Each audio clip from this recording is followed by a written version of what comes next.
Hello दोस्तों, कैसे हैं आप सब। उम्मीद करती हूँ अच्छे और मस्त होंगे। आज की कहानी है नई बहू और किचन के जादुई बर्तन। राजस्थान के एक छोटे से गांव सरस्वतीपुर में चौधरी बलराम सिंह का परिवार रहता था। यह परिवार अपनी समृद्ध परंपराओं और स्वादिष्ट भोजन के लिए प्रसिद्ध था। बलराम सिंह की पत्नी कमला देवी गांव की सबसे कुशल गृहिणियों में से एक थी। उनकी रसोई में तांबे, पीतल और मिट्टी के पुराने बर्तन थे, जिनसे खाना बनाकर वह सभी को प्रभावित करती थी।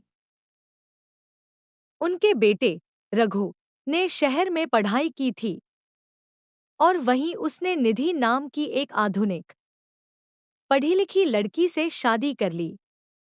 शादी के बाद जब निधि पहली बार ससुराल आई, तो पूरे गांव ने नई बहू को देखने के लिए स्वागत किया। गांव में यह परंपरा थी कि नई बहू को शादी के बाद पहले सप्ताह में पूरे परिवार के लिए खाना बनाना होता था। यह परंपरा परिवार की बहू को रसोई और घर की जिम्मेदारियों का सम्मान सिखाने के लिए थी। कमला देवी ने निधि से कहा, बेटी, हमारी रसोई सिर्फ एक जगह नहीं है, यह हमारे घर की आत्मा है। यहाँ जो भी पकता है वह पूरे परिवार के दिल तक पहुंचता है। निधि ने मुस्कुराते हुए कहा, मां जी, मैं पूरी कोशिश करूंगी, लेकिन मैंने कभी मिट्टी और पीतल के बर्तनों में खाना नहीं बनाया। कमला देवी ने निधि को बताया कि उसे दाल बाटी, चूरमा और गांव के खास मेहमानों के लिए एक मिठाई बनानी होगी। यह सुनकर निधि थोड़ी घबरा गई। उसने रघु से कहा, मैंने हमेशा गैस और मॉडर्न किचन में ही खाना बनाया है, यहाँ तो सब कुछ अलग है। रघु ने उसे प्रोत्साहित करते हुए कहा, तुम्हारे पास माँ के पुराने बर्तन हैं, वे जादुई हैं। माँ हमेशा कहती है कि उनमें बना खाना खुद ब खुद स्वादिष्ट हो जाता है। कमला देवी ने निधि को रसोई में पुराने तांबे, पीतल और मिट्टी के बर्तन दिखाए। उन्होंने बताया, यह बर्तन हमारे पूर्वजों के समय से हैं, इनमें कुछ खास है। जब इन्हें सही भावना और मेहनत से इस्तेमाल किया जाता है, तो इनसे बना खाना सबके दिलों को छू लेता है। निधि ने इन बर्तनों को ध्यान से देखा। उसने सोचा, अगर मैं इन बर्तनों का सही इस्तेमाल करूं, तो शायद मांझी की तरह अच्छा खाना बना सकूं। अगले दिन निधि ने सुबह से ही तैयारी शुरू कर दी। सबसे पहले उसने मिट्टी के बर्तन में दाल बनाई। कमला देवी ने उसे बताया, मिट्टी के बर्तन में दाल धीमी आंच पर पकती है, जिससे उसका असली स्वाद निकल कर आता है। इसके बाद निधि ने बाटी बनाने के लिए तंदूर का इस्तेमाल किया। उसने पहली बार तंदूर देखा था, लेकिन अपनी सास के निर्देशों के अनुसार उसने बाटी बनाई। चूरमा बनाने के लिए उसने पीतल की बड़ी थाली का इस्तेमाल किया। उसने घी, गुड़ और आटे को मिलाकर चूरमा तैयार किया।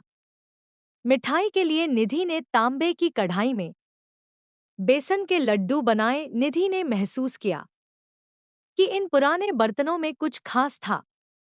जैसे जैसे वह खाना बना रही थी, उसकी घबराहट कम हो रही थी। उसे ऐसा लग रहा था कि बर्तन खुद उसकी मदद कर रहे हैं। जब खाना बनकर तैयार हुआ, तो उसकी खुशबू पूरे घर में फैल गई। कमला देवी ने मुस्कुराते हुए कहा, तुमने बहुत अच्छा काम किया, बहू। अब देखते हैं कि परिवार और मेहमान क्या कहते हैं। दोपहर का समय आया और पूरा परिवार और गांव के कुछ खास मेहमान खाना खाने के लिए बैठे। सबसे पहले दाल बाटी परोसी गई। पहले निवाले के बाद हर कोई निधि की तारीफ करने लगा। एक बुजुर्ग ने कहा, यह दाल तो बिल्कुल वैसी ही बनी है जय तुम्हारी सास बनाती है। चूरमा और मिठाई चखने के बाद सभी ने कहा, नई बहू ने तो कमाल कर दिया। ऐसा लगता है कि उसने हमारे घर की परंपरा को समझ लिया है। उस दिन के बाद निधि ने पूरे परिवार और गांव वालों का दिल जीत लिया। अब उसे सिर्फ एक आधुनिक लड़की नहीं, बल्कि घर की परंपराओं का सम्मान करने वाली बहू के रूप में देखा जाने लगा। कमला देवी ने कहा, तुमने यह साबित कर दिया कि मेहनत और सच्चे दिल से किए गए काम में जादू होता है। हमारे बर्तन जादुई हैं, लेकिन असली जादू तुम्हारे समर्पण में है। निधि ने सीखा कि खाना बनाना सिर्फ एक काम नहीं है, बल्कि यह एक कला है जो रिश्तों को मजबूत करती है। उसने यह भी जाना कि पुराने बर्तन सिर्फ खाना बनाने के लिए नहीं, बल्कि परंपराओं और भावनाओं को जोड़ने का माध्यम है। यह कहानी हमें सिखाती है कि मेहनत, समर्पण और परंपराओं का सम्मान हर चुनौती को पार कर सकता है। आधुनिकता और परंपरा का संगम ही सच्ची सफलता है। प्यारे दोस्तों, यह कहानी यहीं पर समाप्त होती है। आपको यह कहानी कैसी लगी? कमेंट बॉक्स में जरूर बताएं। अगर आपको हमारी ये कहानी पसंद आई हो, तो कृपया हमारे वीडियो को लाइक, शेयर और चैनल को प्लीज सब्सक्राइब जरूर कर लें। इससे हमें मोटिवेशन मिलता है और आप तक ऐसी ही मजेदार कहानियां सबसे पहले पहुंचती रहेगी। प्यारे दोस्तों, नमस्कार।